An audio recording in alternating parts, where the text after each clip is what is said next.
This song is about my one true love. My name's Justin Chan. I'm the owner of Sequel. My brief background was I loved making boba coming into college, so I learned that my freshman year. Just kind of had fun. People would drive up 3 hours to the bay just to get boba and then bring it back. So I was like, okay, let me learn how to make it. So sophomore year, made them in the dorms every finals week. Sell a free, give out free boba. Friends would line up. Gypsum Hall. I lived in PCV Gypsum my sophomore year, and we did a couple of fundraisers on campus through campus clubs, and that's where friends were like, you should seriously start thinking about opening up your own boba shop. And at the time I was going to medicine, and I was like, nah, not at all. Senior year hit. This was 2020 of March, and quarantine, decided to just do this for fun. I had a friend that was doing a pop-up business, so we did pop-up boba. After two pop-ups, we both decided to do our separate businesses since we're blowing up. So I was working full-time for a year doing this on the side. And then in August, I was able to quit my job to rebrand and launch Sequel. So the timeline of getting on campus took a couple months of me just kind of negotiating, talking with basically the VP and president of catering. Russell, I think was his name.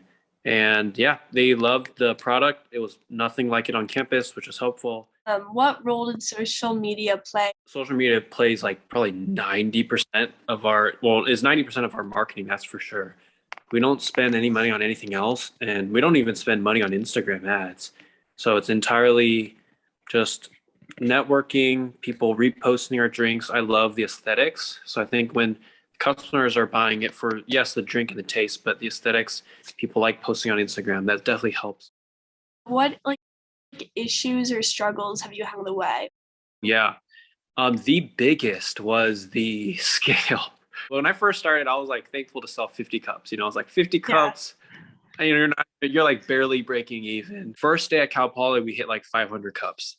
And I was just like, we sold out in a couple hours. And I just remember going like, oh my gosh, we didn't even go to our time that we had on campus. So the biggest problem we had was, how do we get a system? How do we design a system where we can get more cups out so customers don't have to wait in line more? So Grubhub was super helpful in doing that.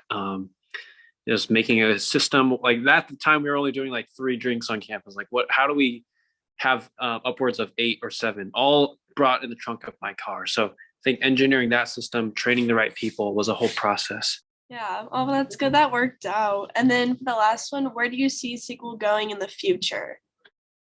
And what advice do you have for like future entrepreneurs? I'm a dreamer. For 1 year is continue the contract to Cal Poly.